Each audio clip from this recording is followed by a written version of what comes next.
என் பேர் கோ சித்தார்த்.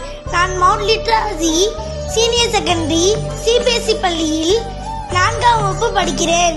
அனைத்து அன்னையர்களுக்கும் அன்னையர் தின வாழ்த்துக்கள். என் அம்மாவிற்காக ஓர் கவிதை.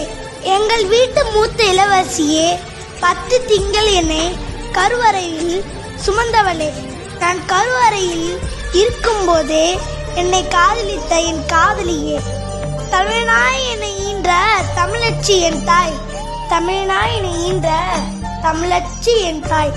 தனியை ஆண்டாலும் அவள் அருகே நான் செய். கோவத்தில் அவள் அடித்தால் கொஞ்சுவது போல் இருக்கும், கொஞ்சுவது போல் அவள் அடித்தால் கெஞ்சுவது போல் இருக்கும். பால் ஊட்டி சோறு ஊட்டி தமிழ் ஊட்டி என்னை வளர்த்தாள்.